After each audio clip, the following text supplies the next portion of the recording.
इश्क अमर होता है। वो सरहदों, जातियों, मजहब या वक्त के दायरे में बांधा नहीं जा सकता। मोहब्बत की कहानियाँ किरदारों के गुजर जाने के बाद भी जिंदा रहती हैं। ये एक ऐसी शय है कि इसके खरीदार जमाने के बाजार में हमेशा रहते हैं।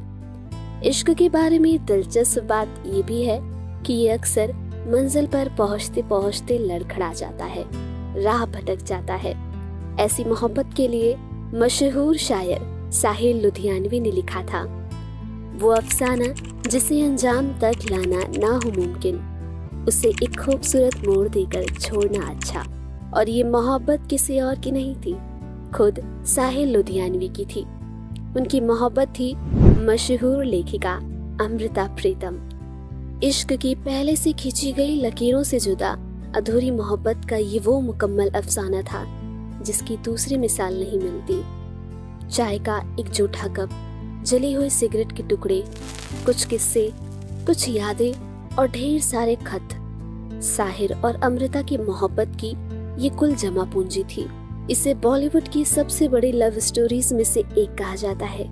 ये सिलसिला आज से करीब 73 बरस पहले शुरू हुआ था। बात 1944 की है, जब उस वक्त बड़ी तेजी से उभर रहे शायर साहिर लुधियानवी पहली बार लेखिका अमृता प्रीतम से मिले थे। जगह थी लाहौर और दिल्ली के बीच स्थित प्रीतनगर। किस्मत का फेर देखिए कि मोहब्बत के इस अफसाने का आगाज ऐसी जगह से हुआ जिसका नाम ही प्रीतनगर यानी प्यार की नगरी। दोनों एक मुशायरे में शिरकत के लिए प्रीतनगर पहुंचे थे। मध्यम रोशनी वाले एक कमरे में दोनों की आंखें चार हुई और बस प्यार हो गया।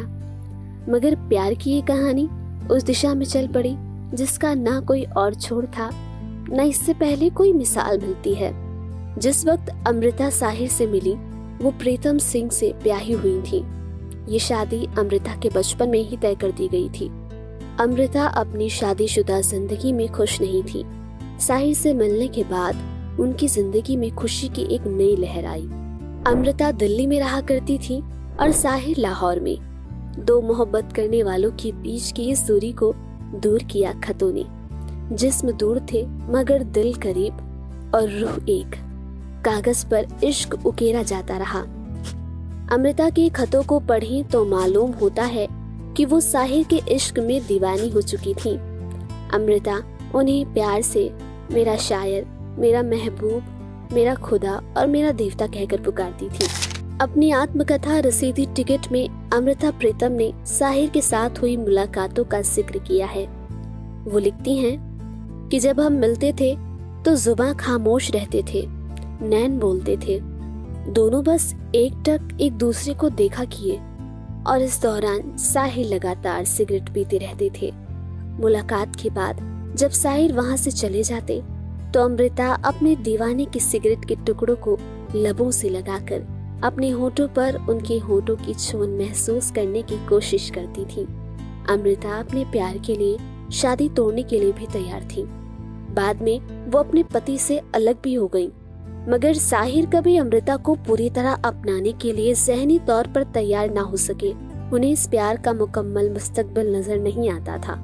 वो अमृता के लिए जो प्यार महसूस करते थे उसे वो अपने कलम से बयां करते थे। अमृता से अपनी मोहब्बत को लेकर उन्होंने 1964 में आई फिल्म दूज का चांद में एक गीत लिखा था, महफिल से उठकर जाने वालों। ये गीत साहिर और अमृता की एक मुलाकात के किस्से से जुड़ा हुआ है। उस वक्त अमृता अपने लंबे वक्त साथी रहे पेंटर इमरोज के साथ हुआ करती थी। 1964 में इमरोज और अमृता साहिर से मिलने मुंबई पहुंचे थे। अमृता को किसी और मर्द के साथ देखकर साहिर ने लिखा था, महफिल से उठकर जाने वालों, तुम लोगों पर क्या इल्जाम, तुम आबाद घरों के वासी, मैं आवारा और बदनाम। साहिर को जानने वालों का मानना है कि उनकी जिंदगी में उनकी मां सरदार बेगम का बड़ा दखल रहा था। औरतों से उनके रिश्ते सरदार बेगम के असर के हिसाब से तय होते थे। सरदार बेगम ने अपने पति को छोड़कर अकेले ही साहिर की परवरिश की थी। साहिर ने देखा था उन्हें पालने के लिए माँ ने कितनी दिक्कतें झेली, इसलिए वो माँ का बहुत सम्मान करते थे। विनय शुक्ला संगीतकार जयदेव से सुना एक किस्सा बताते हैं। एक बार जयदेव साहिर के घर गए। दोनों किसी गाने पर काम कर रहे थे। तभी जयदेव की नजर एक गंदे कप पर पड़ी। उन्होंने साहिर से कहा कि ये कप कितना गंदा हो गया है, लाओ इसे साफ कर देता हूँ। तब साहिर ने चेताया, उस कप को छूना भी मत। जब आखिरी बार अमृता यहाँ आई थी तो उसने इसी कप में चाय पी थी।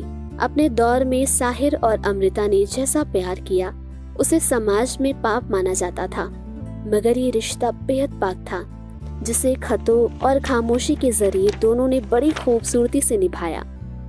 अमृता प्रीतम ने अपने आत्मकथा में एक और घटना का जिक्र किया है।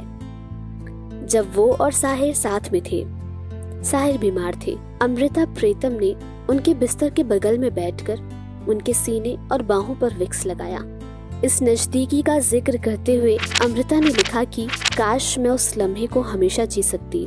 भले ही अमृता को साहिर का साथ हमेशा के लिए मिल नहीं सका, मगर दशकों बाद भी लोगों की यादों में ये किस्सा आबाद है।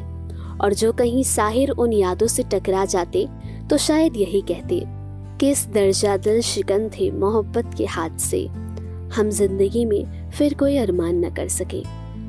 यूँ तो अमृता और साहिर की जितनी बात की जाए, उनकी मोहब्बत के जितने किस्से सुनाए जाएं, वो कम पड़ते हैं। साहिर और अमृता की ये कहानी आपको कैसी लगी, कमेंट बॉक्स में ज़रूर बताइएगा। साथ ही चैनल को सब्सक्राइब कीजिए, लाइक कीजिए और साथ ही हमारे इस वीडियो को शेयर कीजिए।